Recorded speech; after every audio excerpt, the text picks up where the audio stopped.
She's the only woman to ever become governor in either South Dakota, Iowa, or Minnesota. And she says people need to be thinking differently about the role women play in politics. Iowa Governor Kim Reynolds has been on the job for less than a year, taking over a big job and having to fill some pretty big shoes. I sat down with Reynolds at her office at the Iowa State Capitol in Des Moines, where I learned about her unlikely rise to political power and a place in political history. It's a story you will only see on KSFY. Last May, Iowa's longest-serving governor, Terry Branstad, resigned his post to become ambassador to China.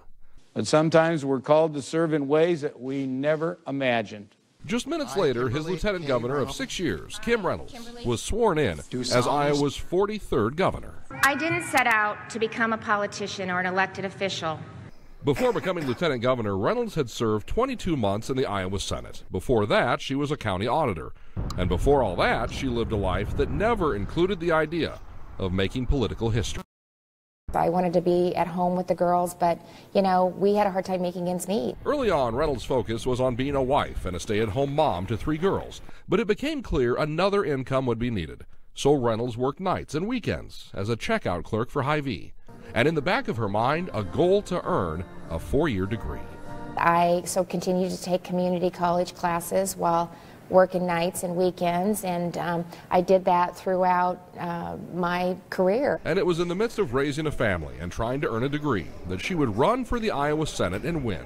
And 17 months into her term, a phone call. I certainly never ever in my wildest dreams dreamt that I would get a call from former Governor Branstad asking to serve as his lieutenant governor. From that moment until now, where she is serving in the state's top job, Kim Reynolds has been in the spotlight, and she understands why. Well, it's just real humbling, I think, to live out history and to be a part of it, and, you know, that's not lost on me. Reynolds is balancing a lot right now. Clean water legislation, the state budget, and a huge problem with health insurance. Our individual health care market had collapsed. At one time, there were 9 insurance companies offering policies in Iowa. Now there is one, and Reynolds says the one that remains, Medica, has dramatically increased its premiums. We've seen premiums increase at 57%, and so still have Iowans, especially, you know, farm families, working class families, small business owners that can't afford the 57% increase in premiums. In the midst of all this, Reynolds says the last thing she is focusing on is that she is Iowa's first female governor.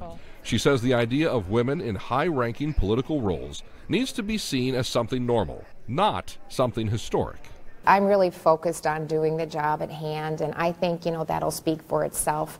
While I'm very proud to be the first female governor of the state of Iowa, I certainly want my chapter in the Iowa history to read much more than that. To help open more political opportunities for women, Reynolds is focusing on younger Iowans, girls who show an interest in government.